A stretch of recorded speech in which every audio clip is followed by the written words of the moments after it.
அந்த வகையில் பார்க்கும்போது எங்கள் நிலத்தில் வந்து வில்வ மரம் இருக்குது. அந்த வில்வ மர பழத்தை வச்சு வில்வ பழ கரைசலில் வந்து தயார் பண்ணுறோம்.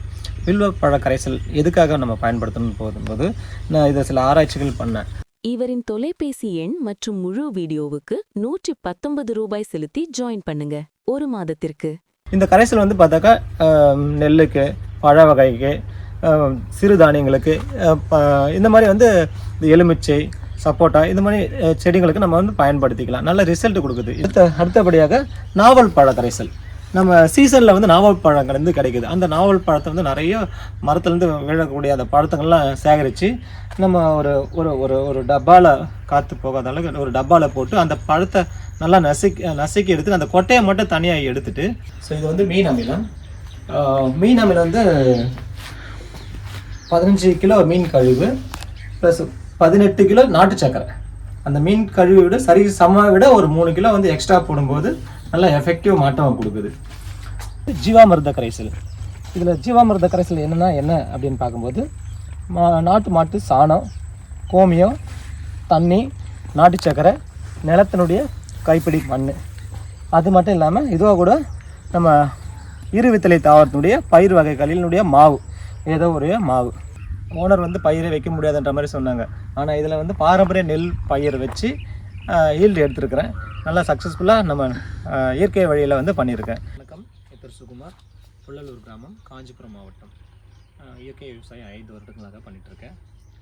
இப்போ நம்ம நிலத்தில் வந்து பார்த்தாக்கா நெல் பயிர், மா, தென்னை, வாழை, எலுமிச்சை இது போன்ற பயிர்கள்லாம் பண்ணிகிட்ருக்கோம். பாரம்பரிய நெல் பயிரெலாம் பண்ணிகிட்ருக்கோம். அது இல்லாமல் உளுந்து வகைகள்லாம் பண்ணிட்டுருக்கோம், பயிர் வகைகள்லாம் பண்ணிகிட்ருக்கோம். அதுக்கு தேவையான இடுபொருட்கள்லாம் வந்து பார்த்தாக்கா நாங்கள் இங்கேயே வந்து தயார் பண்ணிக்கிறோம். உதாரணத்துக்கு வந்து பார்த்தாக்கா எங்கள் நிலத்தில் கிடைக்கக்கூடிய காய்கறிகளை, மூலிகைகளை வச்சு நாங்கள் இடுபொருட்கள் தயார் பண்ணிக்கிறோம். அந்த வகையில் பார்க்கும்போது எங்கள் நிலத்தில் வந்து வில்வ மரம் இருக்குது. அந்த வில்வ மர பழத்தை வச்சு வில்வ பழ கரைசலில் வந்து தயார் பண்ணுறோம். வில்வ பழ கரைசல் எதுக்காக நம்ம பயன்படுத்தணும்னு போகும்போது நான் இதை சில ஆராய்ச்சிகள் பண்ணேன். இந்த வில்வ பழத்தை வந்து என்ன பண்ணோம், நம்ம அந்த தோல் நீக்கிட்டு மேல் ஓடு நீக்கிட்டு அந்த பழத்தை வந்து நல்லா தண்ணியில் ஒரு 10 லிட்டர் தண்ணியில் நல்லா கரைச்சி, ஒரு 10 பழத்தை எடுத்து 10 லிட்டர் தண்ணியில் நல்லா கரைச்சி எடுத்துகிட்டு அதை வந்து ஒரு 4லேருந்து 5 நாட்கள் அப்படியே கரைச்சி விட்டுடணும். தினந்தோறும் வந்து சுற்றி விடணும். அதை ஈவினிங்கு காலையில் அப்படி பண்ணும்போது அந்த பழ கரைசலை நம்ம நெல் வயலுக்கோ அல்லது காய்கறிகளுக்கோ நம்ம வந்து தெளிக்கும் போது நல்ல அருமையான ஒரு ரிசல்ட் நமக்கு கிடைக்குது. இது வந்து பார்த்தாக்கா நல்ல ஒரு பூச்சி விரட்டியாகவும் பயிருக்கு தேவையான சத்துக்களை வந்து வழங்கக்கூடிய வகையில் வந்து இந்த வில்வ கரைசல் வந்து பயன்படுது. அதிகப்படியான வந்து கால்சிய சத்து, பொட்டாசிய சத்து, மெக்னீசிய சத்துக்கெல்லாம் இது நிரம்பி இருக்குது இதில். ஸோ இதை வந்து நம்ம பயிருக்கு கொடுக்கும்போது நம்ம கெமிக்கல் நம்ம கொடுக்க வேண்டிய அதை தவிர்த்துட்டு நம்ம இயற்கையில் என்னெல்லாம் வந்து இந்த மாதிரி வந்து புது வகையான நம்ம வந்து நம்ம ஆராய்ச்சி பண்ணி நம்ம வந்து இதை நம்ம பயன்படுத்தும் போது நம்ம பயிருக்கு நல்ல ரிசல்ட்டு கொடுக்குது. அந்த வகையில் இந்த வில்வ பழ கரைசல் வந்து நல்ல ரிசல்ட்டு கொடுக்குது. நீங்களும் வந்து இதை எப்படி நீங்கள் பயன்படுத்தணும் அந்த மெத்தடெலாம் நீங்கள் என்னுடைய நம்பர் கொடுக்குறேன், நீங்கள் வந்து கான்டாக்ட் பண்ணுங்கள். நான் உங்களுக்கு சொல்லி கொடுக்குறேங்க எப்படி எந்த மாதிரி மெத்தட் நம்ம பயன்படுத்தணும், எப்படி வந்து செடிங்களுக்கு கொடுக்கணும், எவ்வளோ நாட்கள் இதை வச்சுருக்கணும் அப்படின்ற விஷயத்தெல்லாம் உங்களுக்கு நான் சொல்லி கொடுக்குறேங்க. நம்ம செய்முறைப்படுத்தி, அதாவது இந்த வில்வ பழத்தை வந்து தோல் நீக்கிட்டு பழத்தை மட்டும் ஒரு 10 லிட்டர் தண்ணியில் வந்து நல்லா கரைச்சி ஒரு வாரத்துக்கு அப்படியே நம்ம வந்து அந்த கரைசல் வந்து தயார் பண்ணி வச்சுக்கணும். இந்த கரைசலாக கூடவே கொஞ்சம் நாட்டு சக்கரை போட்டு நல்லா கரைசலை வந்து தயார் பண்ணி வச்சுட்டாக்கா குறைஞ்சது வந்து நம்ம வந்து 2 மாதத்துலேருந்து 3 மாதம் வரைக்கும் இதை வச்சுட்டு வந்து நம்ம வந்து பயன்படுத்தலாம். இந்த கரைசல் வந்து பார்த்தாக்கா நெல்லுக்கு, பழ வகைக்கு, சிறுதானியங்களுக்கு, இந்த மாதிரி வந்து எலுமிச்சை, சப்போட்டா இந்த மாதிரி செடிங்களுக்கு நம்ம வந்து பயன்படுத்திக்கலாம். நல்ல ரிசல்ட் கொடுக்குது. இதில் தேவையான பொட்டாசியம், மெக்னீசியம், துத்தநாகம் இது மாதிரி எக்கச்சக்கமான சத்துக்களை வந்து இந்த வில்வ பழ கரைசலில் வந்து நமக்கு கொடுக்குது. பூச்சி விரட்டியாகவும் இது வந்து செயல்படுது. அடுத்தபடியாக நாவல் பழ கரைசல். நம்ம சீசனில் வந்து நாவல் பழங்கள் வந்து கிடைக்குது. அந்த நாவல் பழத்தை வந்து நிறைய மரத்துலேருந்து விழக்கூடிய அந்த பழத்தங்கள்லாம் சேகரித்து நம்ம ஒரு ஒரு ஒரு டப்பாவில் காற்று போகாத அளவுக்கு ஒரு டப்பாவில் போட்டு அந்த பழத்தை நல்லா நசுக்கி எடுத்து அந்த கொட்டையை மட்டும் தனியாக எடுத்துட்டு அந்த பழத்தை வந்து நல்லா என்ன பண்ணணுன்னாக்கா கொஞ்சோண்டு தண்ணி ஊற்றி நல்லா அதை கலந்து விட்டுட்டு அது என்ன பண்ணலாம் அப்படின்னு பார்க்கும்போது நம்ம நிலத்தில் தண்ணி பாய விடுறோம் இல்லைங்களா, அந்த தண்ணி பாய விடுற இடத்துல வந்து இந்த கரைசல், இந்த நாவப்பழத்தினுடைய கூழ் எடுத்து தண்ணியில் கலந்து அதை அப்படியே வந்து நம்ம நேரடியாக வந்து பயன்படுத்தலாம். நம்ம தண்ணியாக கூட நம்ம விடும்போது அதிகப்படியான துத்தநாக ஜிங்க் வந்து நிறையவே இருக்குது இதில். மெக்னீஷியம், கால்சியம், இது வந்து நிறைய சத்து, பொட்டாசியம், இரும்பு சத்து, இதெல்லாம் வந்து இந்த நாவல் பழ கரைசலில் வந்து நிறையவே இருக்குது. அந்த கரைசல் நம்ம கொடுக்கும்போது மண்ணுக்கு ஊட்டமாகுது, செடிகளுக்கு நல்ல வளர்ச்சியை கொடுக்குது. நான் ரிசல்ட்டை பார்த்தேன். அதனால் தொடர்ந்து இந்த மாதிரி சீசன் டைமில் வந்து இந்த பழத்தை சேகரித்து நம்ம வச்சுக்கணுன்ற மாதிரி நாங்கள் இது மூலிமா உங்களுக்கு வந்து தெரிய வச்சுக்கிறேன்ப்பா. இது வந்து பார்த்தாக்கா பத்திலை கரைசல். பத்திலை கரைசல் வந்து பார்த்தாக்கா இது பத்திலை கரைசல் பார்த்தாக்கா இந்த வேப்ப இலை, நொச்சி இலை, நொனா இலை, புங்க இலை, எருக்க இலை, அது மட்டும் இல்லாமல் வந்து பார்த்தாக்கா நம்ம இந்த என்ன இலைன்னு சொல்லுவாங்க, நம்ம சாலை ஓரத்துலேயே கிடைக்கக்கூடிய அந்த எருக்கு நொச்சி, இது ஆடாதோட இல்லையா, ஆடாதோட அப்புறம் வந்து ஊமத்தை, இது போன்ற ஒரு 10 இலைகளை வந்து பப்பாளி இலை, இந்த இலைகளை வந்து சேகரித்து நல்லா இடித்து அதை வந்து கோமியத்தில் ஊற வச்சு ஒரு குறைஞ்சது வந்து ஒரு 15 நாளாவது வந்து கோமியத்தில் ஊறணும். நல்லா ஊறின அந்த எசல்ஸை வந்து எடுத்து 10 லிட்ரு தண்ணிக்கு 1 லிட்ரு இந்த எசல்ஸ் ஊற்றி நம்ம ஸ்ப்ரே பண்ணும்போது பூச்சி வந்து அபரிதமான ஒரு பூச்சியை வந்து கண்ட்ரோல் பண்ணுது. கிட்டத்தட்ட வந்து பார்த்தாக்கா நம்ம ஸ்ப்ரே பண்ணிவிட்டு அடுத்த மறுநாளே பார்த்தாக்கா பூச்சிகள்லாம் வந்து தென்படாததை வந்து நம்ம கண்கூடாக பார்க்க முடியுது. இந்த பத்திலை கரைசலுக்கு அவ்வளோ ஒரு எஃபெக்டிவாக இருக்குது.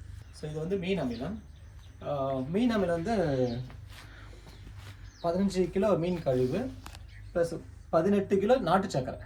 அந்த மீன் கழிவை விட விட ஒரு 3 கிலோ வந்து எக்ஸ்ட்ரா போடும்போது நல்லா எஃபெக்டிவ் மாற்றம் கொடுக்குது. அப்படி பண்ணி எடுத்தது தான் வந்து இந்த மீன் அமிலம். இது என்ன பண்ணுறோம்னா மீன் கழிவு, நாட்டு சக்கரை சேர்த்து அந்த இப்போ 15 கிலோ வந்து மீன் கழிவுனாக்கா ஒரு 18 கிலோ நாட்டு சக்கரை போட்டு ரெண்டுத்தையும் ஒன்றா போட்டு மிக்ஸ் பண்ணியிருந்தோம். ஒரு 25 நாள் அதை கழித்து பார்த்தாக்கா அதிலேருந்து வரக்கூடிய ஒரு திரவம் வந்து அதில் வந்து சுரந்துருக்கும். அந்த திரவத்தை வந்து நம்ம வடிகட்டி நம்ம சேகரித்து வச்சுக்கணும். இந்த மாதிரி ஒரு காற்று புகாத ஒரு டப்பாவில் வந்து சேகரித்து வச்சுக்கணும். அதை வந்து என்ன பண்ணலாம், எப்படி பயன்படுத்தலான்னு பார்க்கும்போது ஒரு ஏக்கருக்கு வந்து 25 லிட்டர் வந்து பயன்படுத்தலாம். ஒரு ஏக்கருக்கு 25 லிட்டர் பயன்படுத்தலாம் நெல் வயலுக்கு. அதில் ஒரு டேங்க்குக்கு, அதாவது ஒரு 10 லிட்டரு டேங்க்குக்கு மினிமம் வந்து பார்த்தாக்கா ஒரு 150 ml பயன்படுத்தலாம். 10 லிட்டரு தண்ணிக்கு 150 ml மீன் அமிலம் கலந்து நம்ம ஸ்ப்ரே பண்ணும்போது நல்ல வளர்ச்சியை கொடுக்குது. நல்ல பசுமையை வந்து மீட்டு எடுக்குது. கொஞ்சம் காஞ்சா மாதிரி இருந்த அந்த பயிர் கூட அந்த பசுமையை வந்து திரும்ப மீட்டு கொடுக்குது, நல்லா வளர்ச்சியை கொடுக்குது, பூச்சி விரட்டையாகவும் வந்து இது செயல்படுது. கெமிக்கல் விவசாயிகள் பார்த்தாங்க இந்த யூரியா, பொட்டாஷ், டிஏபிலாம் போடுறாங்க இல்லையா, அதுக்கு மாற்றாக இந்த மீன் அமிலத்தை வந்து நம்ம பயன்படுத்தும் போது அந்த சத்துக்களை வந்து மீட்டு கொடுக்குது இந்த மீன் அமிலம். இதை வந்து குறைஞ்சது வந்து நம்ம 6 to 7 மாதம் வரைக்கும் நம்ம வந்து அதை அப்படியே வச்சுக்கலாம் அந்த மீன் அமிலத்தை. அதுக்கப்புறம் பஞ்சகாவியா,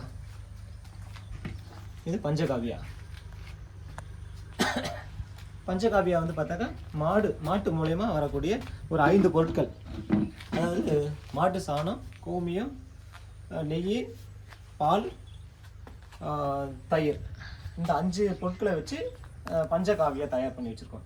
இந்த பஞ்சகாவியா வந்து மண்ணை வந்து வளப்படுத்துறதுக்காகவும், பயிரில் வந்து நல்லா செழித்து வளரக்கூடியதாகவும், காய்கறிகளை வந்து நல்லா ஷைனிங் கொடுக்கக்கூடியதாகவும், நல்லா நேர்த்தியாக வரக்கூடியதாகவும் இந்த பஞ்சகாவியா வந்து நமக்கு வந்து பயன்படுது. இதை நம்ம வந்து பார்த்தாக்கா 10 லிட்டர் தண்ணிக்கு 100 to 150 ml வந்து இந்த பஞ்சகாவியா வந்து தயார் பண்ணி அந்த எஸ்எல்ஸை வந்து நம்ம அந்த தண்ணியோட 10 லிட்டர் தண்ணியோட கலந்து நம்ம ஸ்ப்ரே பண்ணலாம். ஸோ ஸ்ப்ரே பண்ணும்போது நல்ல அபரிதமான ஒரு வளர்ச்சியை வந்து கொடுக்குது. பயிருக்கு தேவையான ஊட்டச்சத்துக்கள் வந்து இது பஞ்சகாவியா கொடுக்குது. இது அதுக்கப்புறம் வந்து இஎம் கரைசல். இது இஎம் கரைசல்னு சொல்லுவாங்க, எஃபெக்டிவ் மைக்ரோ ஆர்கனைசேஷன் சொல்லிட்டு இஎம் கரைசல். இது என்ன, எப்படி தயார் பண்ணுறோம் அப்படின்னு பார்க்கும்போது ஃபர்ஸ்ட் ஆஃப் ஆல் வந்து நாட்டு சக்கரை, பழம் வந்து ஒரு 3 வகையான பழம், பூசணி, அதாவது அந்த மஞ்சள் பூசணி, நம்ம சாப்பிடக்கூடிய மஞ்சள் பூசணி, பப்பாளி, நல்ல பழுத்த வாழைப்பழம், இந்த 3 பழத்தையும் வந்து நல்லா பிசைஞ்சு இந்த நாட்டு சக்கரைலாம் போட்டு ஒரு ஒரு கிட்டத்தட்ட ஒரு 10 லிட்டர் தண்ணி ஊற்றி அதில் நல்லா வந்து கரைச்சி அப்படியே விட்டுனாங்கய்யா. சாயந்தரம் காலையில் அதை வந்து நல்லா சுற்றி விடலாம். ஒரு ஒரு 10 நாள் கழிச்சு இதை அந்த வந்து நம்ம வந்து ஸ்ப்ரே பண்ணலாம். இந்த இஎம் கரைசலை வந்து நம்ம பயிர்களுக்கு, காய்கறிகளுக்கு இது வந்து பயன்படுத்தும் போது காய்கறிகள் வந்து நல்லா பெருசாக வளரும், நேர்த்தியாக இருக்கும், நல்லா சுவையை கூட்டக்கூடியது, ஷைனிங்காக வரக்கூடியது இந்த இஎம் கரைசல். இந்த இஎம் கரைசலை வந்து நம்ம வந்து ரெகுலராக பயன்படுத்திட்டு வரலாம். இந்த இஎம் கரைசல் மகிழ்ச்சிங்க. ஜீவாமிர்த கரைசல். இதில் ஜீவாமிர்த கரைசல் என்ன அப்படின்னு பார்க்கும்போது நாட்டு மாட்டு சாணம், கோமியம், தண்ணி, நாட்டு சக்கரை, நிலத்தினுடைய கைப்பிடி மண், அது மட்டும் இல்லாமல் இதுவாக கூட நம்ம இருவித்தலை தாவரத்தினுடைய பயிர் வகைகளினுடைய மாவு, ஏதோ ஒரு மாவு, அந்த மாவு கலந்து இதை வந்து ஜீவாமிர்தம் தயார் பண்ணியிருக்கோம். 200 லிட்டர் ட்ரம்மில் 180 லிட்டர் தண்ணி, 10 லிட்டர் கோமியம், எவ்வளோ கிடச்சாலும் பரவாயில்ல, 10 லிட்டர் கோமியம், 2 கிலோ நாட்டு சக்கரை, 2 கிலோ வந்து பயிர் மாவு, நம்ம மண், நிலத்துடைய மண், ஒரு கைப்பிடி மண், இதெல்லாம் கலந்து ஜீவாமிர்தமாக இது வந்து பயிருக்கு நம்ம பயன்படுத்துகிறோம். இப்போ உதாரணத்துக்கு பார்த்தாக்கா நெல் பயிருக்கு எந்த ஒரு கெமிக்கலும் போடாமல் இந்த ஜீவாமிர்தம் மட்டுமே, ஜீவாமிர்தம் 10 நாளைக்கு ஒரு தடவை ஜீவாமிர்தம் கொடுத்துட்டே இருக்கிறோம். சிவன் சம்பான்னு சொல்லிட்டு நெல் பயிர் வச்சோம், அறுவடை பண்ணிட்டோம். 10 நாளைக்கு ஒன்ஸ் ஒரு முறை ஜீவாமிர்தம் கொடுத்துட்டே இருக்கும். அது இல்லாமல் வந்து பஞ்சகவ்ய ஜீவாமிர்தம், இந்த மாதிரி மீன் அமிலம், அமுத கரைசல் தொடர்ந்து நம்ம நெல் வயலுக்கு கொடுக்கும்போது நல்ல ஒரு வளர்ச்சியை வந்து கொடுக்குது. நமக்கு வந்து செலவினத்தை குறைக்குது, மெயினாக மண் வளமாகுது. நிச்சயம் வந்து நம்ம வந்து சுத்தமாக கழுவி வச்சிடணும். அப்போ தான் வந்து இதில் ஈலாம் வந்து இதில் முட்டை இடாமல் அதோடைய எஃபெக்டே இதில் அப்படியே பண்ணாங்க, அப்படி எஃபெக்ட் வந்து இதுவாகிடும். அதனால் இதை சுத்தமாக கழுவி வச்சிடும். மகிழ்ச்சியா.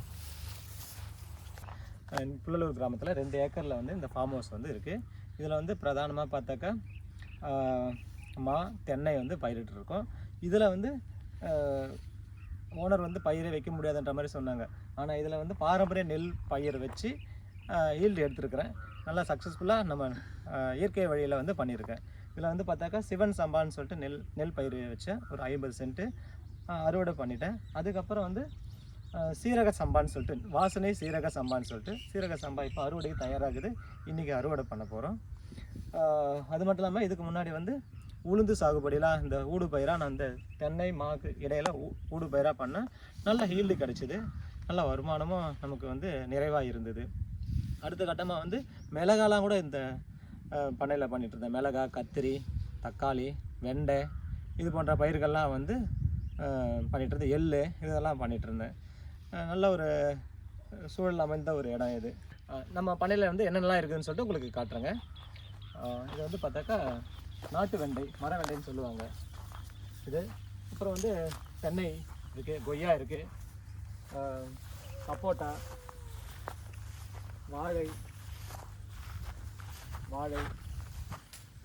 அகத்தி,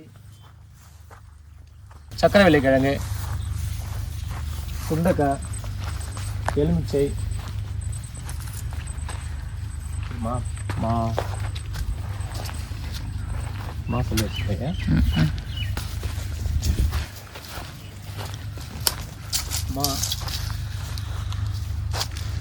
முருங்கை,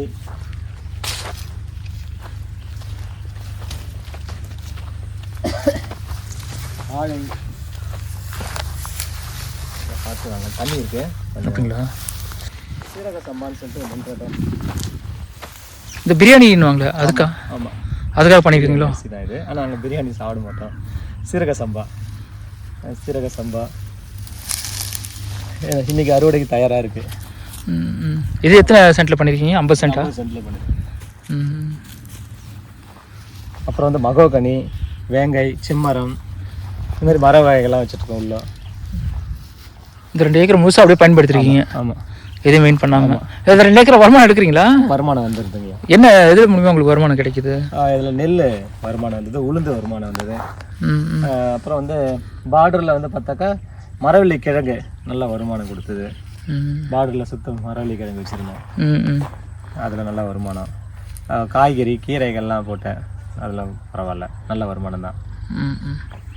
சரிங்க, ரொம்ப நன்றிங்க. மகிழ்ச்சிங்க.